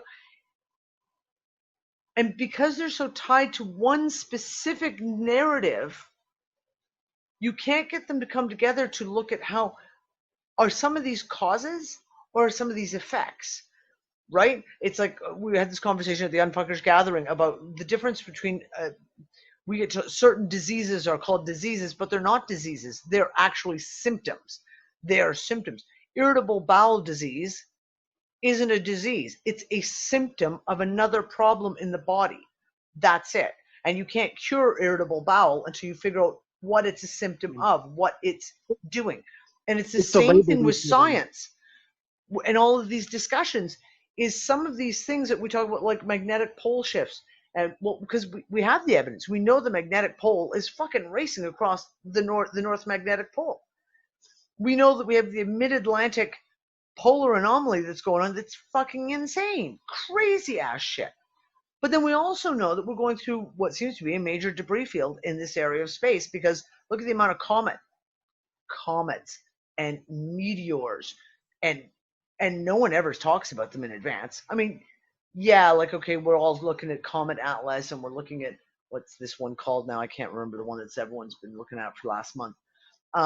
But isn't there 4 coming in? There's 4 coming in or something, and around September, which I found interesting. And my joke for this is it's Zeus with a hockey stick. That's Zeus and a hockey stick. Take that, mortals! Whack. Yeah, whack. Neowise. Thank you, Jimmy. Neowise. Yes, Neowise. That's the other comment. Yeah. And I mean, in the what if stage, it kind of makes sense if they want everyone in lockdown, so everyone's stuck, and then these rocks or whatever pepper the planet. They've got more control, but that's in the what if section. There's so many questions. But like I said, go ahead, Katie. It's like y'all had mentioned, all these meteor showers, they don't talk about it until right before it happens. Exactly. Like, we not know what's going to happen? Oh, yeah. That asteroid's coming by tomorrow. Yeah, or better, like, we were passed by one. Like, how big is your budget? Yeah, one went by yesterday. Whoops. Yeah, we didn't know about it. It's like, you get billions of dollars, NASA. What are you doing? It's like, boom, what was that? Oh, crap. Something just went zipping on by. So this is it. That reminds me of a anime show from where they had like a catastrophic event, and then Obama showed up on television and assured everyone he's safe and everyone's gonna be safe because he's in the bunker and everyone else not. So go ahead. Well, you had Pelosi talking about what's a continuation of government. On things saying, Cheyenne Trump's out of there. It's like. Yeah, it's like, it sounds like, Nancy, that you're saying that he's going to be taken out any way possible, and then she becomes a president. Stupid crap like that. Oh, God forbid. Oh, God forbid. Denver, and so, I mean, I've been voting for asteroid for a while now, and I'm sort of like, well, maybe in the Northern Hemisphere, I'll be fine. Asshole. I know, but I'm going to retreat from that as well, because it's like, nah. No, like I said, the whole reset thing, the more I look at it, there's stuff there. There's stuff. We can say things like, blame it on the quintessential they are lying to us, making up history, etc., etc. That's a little bit too easy of an answer. It's too easy to continuously blame everything on they and them. They wish they had that much power. Well, there is that too. I mean, I say that all the time. But yeah, I don't know. It's interesting shit. Interesting shit is going on, and with the world literally losing its collective mind at the moment, like what the fuck? Maybe I can only say this because I don't have kids, but this whole, in my opinion, it's like I kind of don't care what happens. It's like this whole Earth experience is highly overrated. Oh, you're not wrong. You know what just came into my head? Normally Vanilli's blame it on the rain, but I put to blame it on the they. Yeah. No. Someone mentioned it a bit earlier. There's a new movie called Greenland coming out, and yes, apparently I've got to watch that. I have to watch that. Yeah, I just heard about that today. I think someone posted that in the group. I'm like, interesting, because Greenland's always part of a lot of ice, and it melted, and that's why everything. Yeah, and I've still got a copy of "Inconvenient Lie" by Al Gore. Yep. And he sort of pointed out, like, all the water from Canada rushed into the Atlantic and stopped the turbine, and that's how Europe all went into an ice age in the Middle Ages. And because it's Al Gore, I'm like, that's a fascinating story. So who knows what actually did happen? Yeah, but Greenland's just. Greenland I don't think anyone actually lived there. Oh yeah, I have serious questions about Greenland. Let me tell you, serious fucking questions about Greenland. I'm gonna watch that movie. Someone posted it in the Unfuckers group, and I have no idea. I'll have to find it again. 1 out of 10 would not buy again. 0.5 out of 10 would not recommend. Yeah, guys, exactly. Oi, craziness, fucking crazy. Yeah, I want a refund too. I want a refund. So what's Earth like? Just wait for the reruns. Just don't recommend. Don't go there. Just here's a Blu-ray. Watch this. Watch this. This is the Blu-ray of 2020. Watch this. You'll never want to go. Trust me. No, it's like in Monty Python where he wants to go where the women are. No.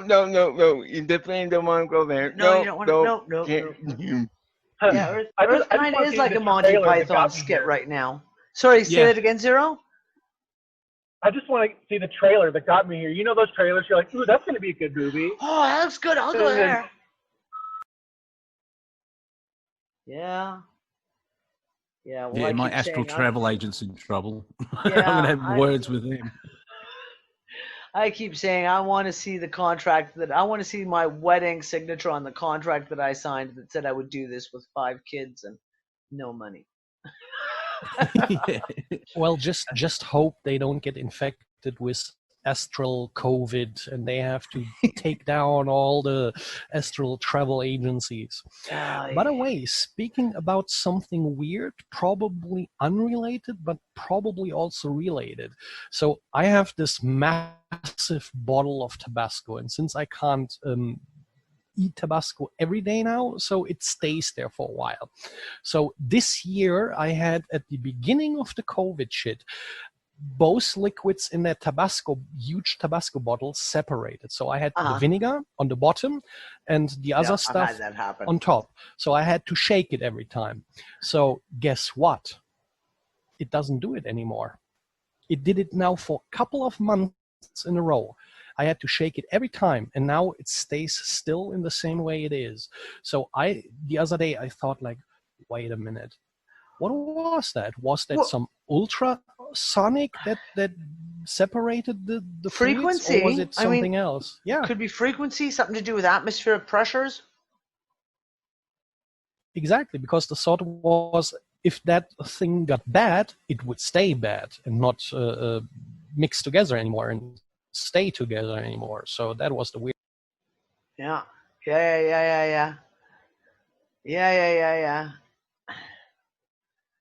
Oh, fucking crazy. Yeah, I don't know, folks. Craziness. It's fucking crazy ass time. I just, there's no words for it anymore. Boost your immune systems. Keep your immune systems good and strong. Get some cell salts. Take them. I really, really, really do recommend this to everyone. Honestly, like seriously, get yourself on some cell salts. Look after yourselves. Anyone else being really, really clumsy and having like really bizarre fucking physical accidents, trips and falls and shit like that? Because we're having a rash of that in our Quinlan twisted her ankle and gave herself a second-degree sprain yesterday, and I fell on Thursday, and I've got a hairline fracture in my arm here from falling, and lovely bruises. I have some really lovely bruises. I'm just smacking the milk carton when I bring it out of the fridge and mixing up things where I want to pour water into something or make a cup of tea and then put water in instead of milk. Weird shit like that. Like, yeah, like, I'm not gonna lie. That automatic brain where you don't think of it, you just do things, and then you fuck it up. It's like, why am I pour your wine coffee into the sugar bowl? I did that the other day. Yeah, that shit like that. The other week, I almost put the milk in the cupboard where the cereal was. Well, they're friends. That's all right. That's right. Oh, listen. Don't get me wrong. It's been one of those fucking insanities too. It's like I have to keep, when I'm cooking, I have to keep hyper focused on what I'm doing to just not make stupid mistakes. Yeah. Oh, my sleep pattern's out of whack. Yesterday I had 2-hour naps, and I can't sleep during the night. As well as the classic, the fucking dreams are getting weirder and more stuff. Just Yeah, I had a weird one the other night. Same old, but it's can't remember it, but woke up several times during the night going, "What the fuck am I dreaming? What the fuck?" And I woke up in the morning, can't tell you anything about the dream, nothing, except that, like I said, except the remembering waking up and going, what is this shit? Yeah, my dream this morning is like, why am I hanging out with this actress? I hate her. What? We live together? What the fuck's going on? What is my higher self trying to tell me? Yeah, you've got a secret crush. That's what it is, Monty. You've got a secret crush. No, it's Rebel Wilson. She's not funny and she's not attractive to me. Okay, guys, I'm going to let you go. Time to feed the doggos who are sitting here looking at me with big eyes saying, I need food. Hang on 1 second before you close down. Monty, is there any of your comedy routines on the internet to see? Or on his show? One on my YouTube channel. I was about to say, I got my show. There's a wonderful podcast with a certain Danny, which was, I think, 75% of us laughing. Can you shoot me a link? Maybe if you're it's Wafer Thin Entertainment, but I'll quickly put that in. Depends. Sweet, thanks.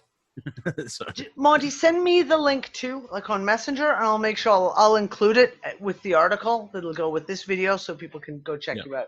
And you should definitely go check out the chat that Monty and I did together on his channel. Oh God, a couple months ago now. I don't even remember. Just before David Icke did his stuff with London Real. It was about a day. That's right. It's funny. We're quite humorous.